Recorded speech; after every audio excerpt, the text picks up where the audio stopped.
Hello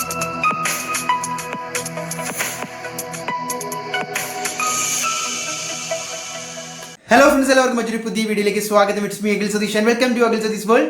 KEAM 2026 എഴുതി ഇപ്പോൾ ഇതാ അഡ്മിഷന് വേണ്ടി വെയിറ്റ് ചെയ്തിരിക്കുന്ന അല്ലെങ്കിൽ എടുത്തിട്ടുള്ള എഞ്ചിനീയറിംഗ് സ്റ്റുഡൻസിന് രണ്ട് പ്രധാനപ്പെട്ട കിഡിലൻ ഹാപ്പി ന്യൂസ് ആണ്. അതിൽ ഒന്നാമത്തേത് സ്പോട്ട് അഡ്മിഷനുമായി ബന്ധപ്പെട്ട നിങ്ങൾ മനസ്സിലാക്കേണ്ട ചില അഡ്വാൻറ്റേജുകളാണ്.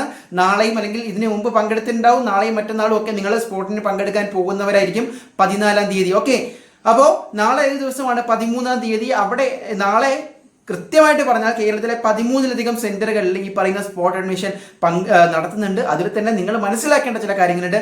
രണ്ടാമത്തത് ഇപ്പോൾ അവൈലബിൾ ആയിട്ടുള്ള കംപ്ലീറ്റ് സ്റ്റഡി പാക്കിന്റെ വളരെ പ്രധാനപ്പെട്ട ചില ഡീറ്റെയിൽസ് ആണ്. നമുക്ക് നേരെ വാർത്തയിലേക്ക് തന്നെ കടക്കാം. അപ്പോൾ ആദ്യത്തേത് സ്പോട്ട് അഡ്മിഷൻ ആണ്. ഈ പറയുന്ന പോലെ ഓഗസ്റ്റ് 13-ാം തീയതി ഞാൻ കുറച്ച് കോളേജുകൾ നോട്ടിച്ച് പറഞ്ഞു പോകാം.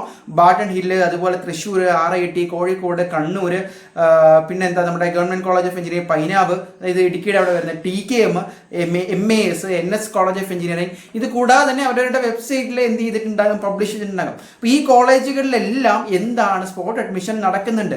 അപ്പോൾ students can report at any of the following institution. അതായത് നമ്മുടെ ഉന്നത വിദ്യാഭ്യാസ വകുപ്പ് മന്ത്രി പറഞ്ഞതനുസരിച്ച് നിങ്ങൾക്ക് എല്ലാ കോളേജുകളിലും, സെൻട്രലൈസ്ഡ് അല്ല, ഒരു ഇൻസ്റ്റിറ്റ്യൂഷനിൽ വെച്ചല്ല നടക്കുന്ന ഇത്തവണ, പക്ഷേ നിങ്ങൾക്ക് ഇതിൽ ഏതെങ്കിലും ഒരു ഇൻസ്റ്റിറ്റ്യൂഷനിൽ നിങ്ങൾ പോവുകയാണ് എങ്കിൽ അല്ലെങ്കിൽ പാർട്ടിസിപ്പേറ്റ് ചെയ്യുകയാണെങ്കിൽ, റിപ്പോർട്ട് ചെയ്യുകയാണ് എങ്കിൽ മറ്റു കോളേജുകളിലെ അവൈലബിൾ ആയിട്ടുള്ള സ്പോട്ട് അഡ്മിഷനുകളിൽ കൂടി നിങ്ങൾക്ക് അവിടെ നിന്നുകൊണ്ട് തന്നെ പങ്കെടുക്കാൻ പ്രത്യേകം പോകേണ്ട ആവശ്യമില്ല എന്നുള്ളതാണ്. അതായത് ഫോർ എക്സാമ്പിൾ നമ്മുടെ CET-ലാണ് പങ്കെടുക്കുന്നതെങ്കിൽ അവിടെ എന്ന് പറയുന്നത് C-Cube CET മെയിൻ ബ്ലോക്കിലാണ്. അവിടുത്തെ റിപ്പോർട്ടിംഗ് ടൈം എന്ന് പറയുന്നത് 9 മുതൽ 12 PM വരെയാണ് രാവിലെ. അപ്പോൾ അവിടെ നിന്നുകൊണ്ട് തന്നെ നിങ്ങൾക്ക് എന്ത് ചെയ്യാം, മറ്റ് ബാട്ടൺ ഹില്ലായാലും അല്ലെങ്കിൽ ഈ പറയുന്ന മാനന്തവാടി ഗവൺമെന്റ് എഞ്ചിനീയറിംഗ് കോളേജുകളിൽ ഉൾപ്പെടെ സ്പോട്ടുകളിലൂടെ വെബ്സൈറ്റ് വഴി നിങ്ങൾക്ക് എന്ത് ചെയ്യാം, പങ്കെടുക്കാം. അവിടെ നിങ്ങളുടെ ഡോക്യുമെന്റ്സ് പ്രധാനമായിട്ടും കൊണ്ടുപോകേണ്ടത് KEAM allotment, KEAM data sheet, admission slip issued by the college last admitted. Second അലോട്ട്മെന്റിലോ ഫസ്റ്റ് അലോട്ട്മെന്റിലോ ഒക്കെ അഡ്മിഷൻ കിട്ടിയ കോളേജുകളിലാണെങ്കിൽ അവിടുത്തെ സ്ലിപ്പ്, അതുപോലെ തന്നെ കാൻഡിഡേറ്റ്സിന് കീം ഡേറ്റാ ഷീറ്റ് വേണം. അതുപോലെ ഏതെങ്കിലും അതർ ഇൻസ്റ്റിറ്റ്യൂഷനിൽ NOC ആവശ്യമുണ്ട് എങ്കിൽ അത് നിങ്ങൾ ഓൾറെഡി എടുത്ത് വെച്ചിട്ടുണ്ടെന്ന് തന്നെ വിചാരിക്കുന്നു. അതുപോലെ TC ഹാജരാക്കേണ്ടതാണ്. ദെൻ ആഫ്റ്റർ അലോട്ട്മെന്റ് എന്താണ്, നിങ്ങൾ അതുവഴി ഒരു സീറ്റ് കിട്ടുകയാണെങ്കിൽ, സ്പോട്ട് അഡ്മിഷൻ വഴി ഒരു സീറ്റ് കിട്ടുകയാണെങ്കിൽ എന്താണ്, admission conduct and report the respective college to the complete the admission formalities. അവിടെ ഈ പറയുന്ന ബാക്കി ഫീസൊക്കെ ട്രാൻസ്ഫർ ആകും. ഓക്കെ, അതുകൂടെ നിങ്ങൾ മനസ്സിലാക്കുക. ഇനി ഇമ്പോർട്ടൻറ്റ് ഇൻസ്ട്രക്ഷൻസ് എന്ന് പറയുന്നത് കറക്റ്റ് ടൈമിൽ നിങ്ങൾ അവിടെ റിപ്പോർട്ട് ചെയ്യണം എന്നുള്ളതാണ്.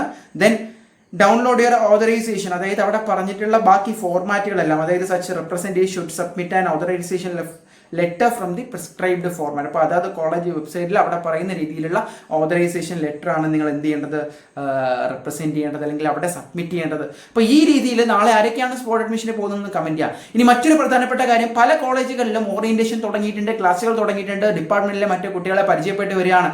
ഇവിടെ വളരെ പ്രധാനപ്പെട്ട ഒരു കാര്യം നിങ്ങൾക്ക് മനസ്സിലാക്കേണ്ടത്, താമസിച്ച് പോയി സീരിയസ് എക്സാമിന്റെ തലേ ദിവസം ഒക്കെ പഠിക്കാം എന്ന് വിചാരിച്ചിരിക്കരുത്.